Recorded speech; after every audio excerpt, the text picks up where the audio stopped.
Okay. UN Human Rights Council.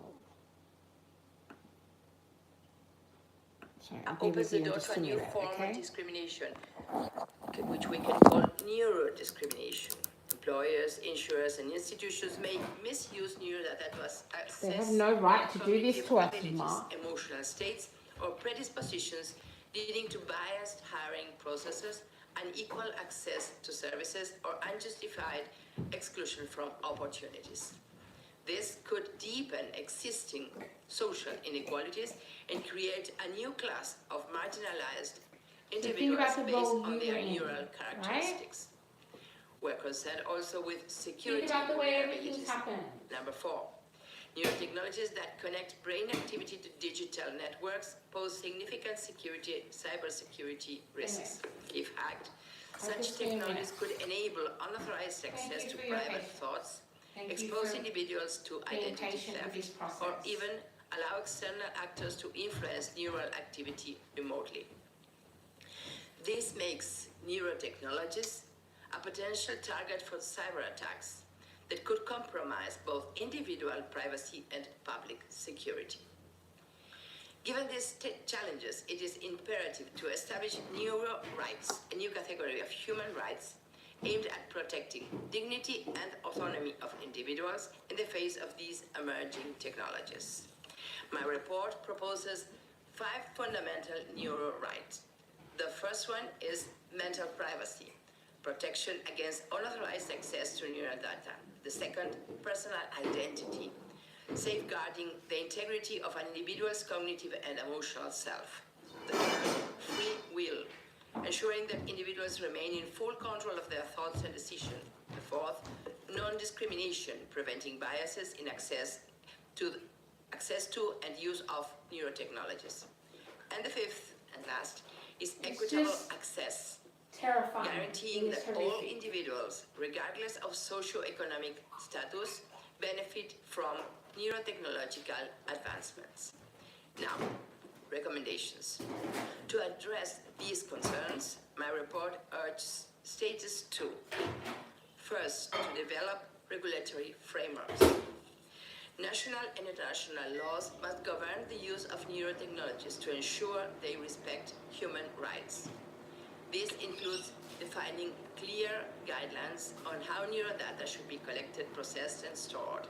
It is essential that legal instruments explicitly prohibit the unauthorized use of neurotechnologies for surveillance, coercion, or any activity that compromises mental privacy and individual autonomy. Second, recommendation, incorporate core privacy principles. Legal instruments should include protections for mental privacy, informed consent, and the ethical use of neurodata. A key component of this is requiring explicit, informed, and revocable consent for the collection and use of neurodata. Additionally, neurotechnologies must be developed with a privacy by design approach to ensure data protection is integrated from the outset rather than being an afterthought. Third recommendation, enhance oversight and accountability. Governments and regulatory bodies must monitor the development and deployment of neurotechnologies to prevent abuses. Independent supervisory authorities should be established to review neurotechnology applications, ensuring compliance with human rights principles.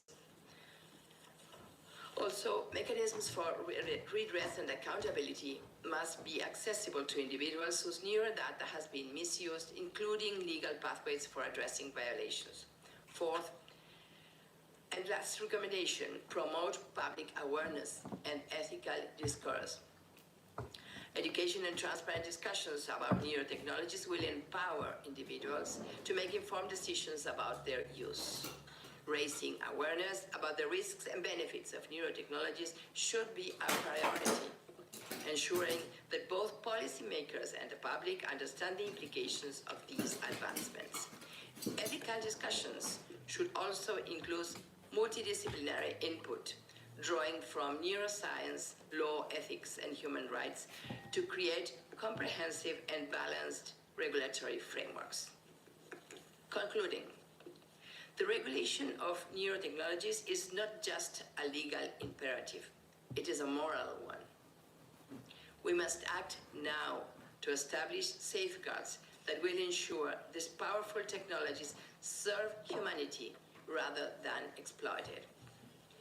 As we stand at the crossroads of scientific innovations and human rights protection, we must choose a path that prioritizes dignity, privacy, and autonomy.